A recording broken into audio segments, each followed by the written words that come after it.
Hi, Bill McKicka, Take Home Golf Pro. I'm here to show my students, and if you're watching this video, you're probably one of my students, another drill that we worked on. We spoke about, this is for folks who are having a hard time releasing the club and swinging with their body. A lot of the people I see tend to swing at the ball. They make a nice swing around, make a nice turn, come back to the ball, and then instead of finishing here on plane around the ball, they get to the ball and they finish way up here somewhere. So in essence, their bodies turning, their arms and bodies are working together until they make impact.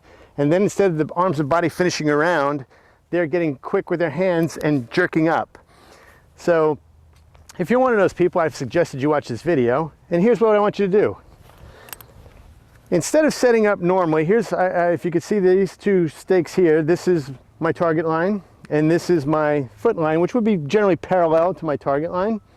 But remember, we are going to close our stance.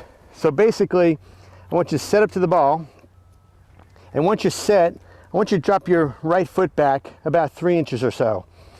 This doesn't work too well here, but something like that. So once again, I set up to the ball parallel. Next thing I'm going to do is I'm just going to bring my right foot back about 3 inches. Now notice what that's done. It's closed my hips, it's closed my shoulders. I'm going to be coming back more inside, and I'm going to be coming from the inside more. To make it a little more difficult for you, I know you like difficulty, I'm going to ask you to raise your heel off the ground. Keep the weight on your toe, lift your heel off the ground. So I look like this now. My heel is off the ground. I'm going to do my same low and slow takeaway that we always discuss. Bring the club back, but notice my club's going to come back more inside now because my shoulders are closed. That's a good thing. We're going to come back in here, cock our wrist, make our full turn. Then I'm going to come back to the ball, hit the ball, and once I come through, I want to pretend like there's a 7-foot ceiling right about here. And I want you to swing underneath that ceiling. So in essence, once you hit the ball, you're going to come around here and finish down below that ceiling. That's going to require you to turn your hands over, release the club properly, for you to get underneath that ceiling.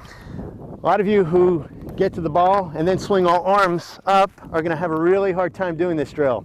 It's going to feel uncomfortable for you, but the only way you're going to get better is if you swing underneath that ceiling. So yeah, this is going to work. You're going to set up to the ball, and right about this, right? Set up to the ball. Now I'm going to drop my right foot back about 3 inches, and then I'm going to lift my right heel off the ground. Okay? I'm just going to make my normal swing, except that I'm going to finish underneath this 7-foot ceiling I've set up on my left side here.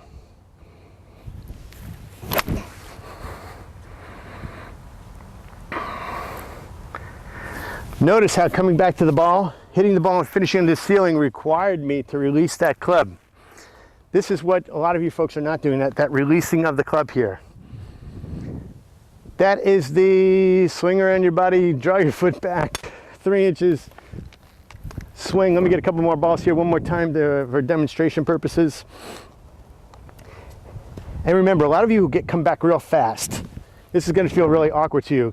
There's no need to come back fast.